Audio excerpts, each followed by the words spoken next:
चली आई यही चैत के महीना में एगो मर्द अपना मेहरारू से कले हैं कि ये हो सुन तारू कटनी पिटनी के दिन आइल बा, चली जा कटनी कर दी जा, 10 दिन के काम बा, अपन काम हो, चलो काटे चलो। तो उनकर औरत कहतारी कि हमसे कटनी उटनी ना होई। वो देखी का कहतारी आ कौना भाव में कहतारी, आई जा सुनी जा गीत के माध्यम से का कहतारी।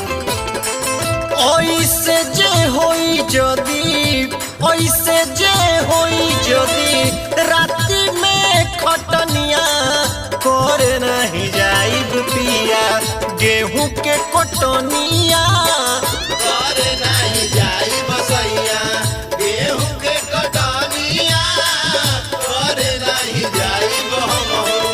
ओइसे जे होई जदी, ओइसे जे होई जदी, राति में खटनिया कर नहीं जाइब राजा, गेहूं के कटनिया कर नहीं जाइब सैया, गेहूं के कटनिया कर नहीं जाइब हम।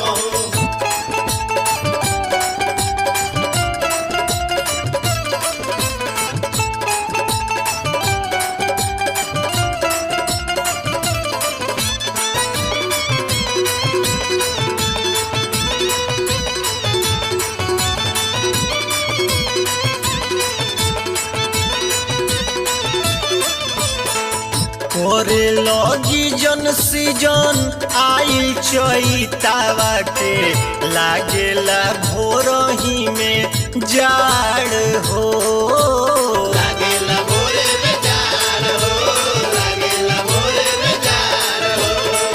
रोहिला थाकल मतल अपना नींदिया में, रोहेलो हंसुआ लेके खाड़ हो।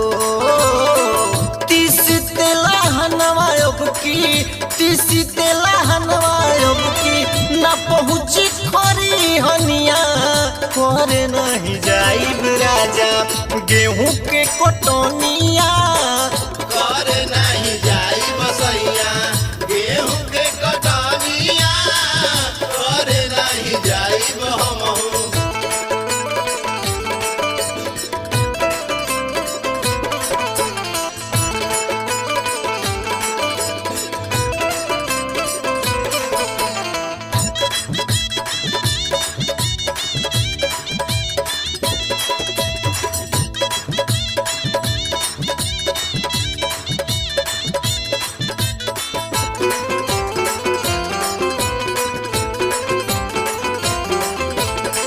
लिए के बूढ़ी सुरी ओइठे देवारावा, पूछेला कोई गो सवाल हो, पूछेला उतो सवाल हो, पूछेला उतो सवाल हो। पेट का है बोथे बुलेटवा बेरी बेरी टोके, काहे बा बदलल ताहर चाल हो।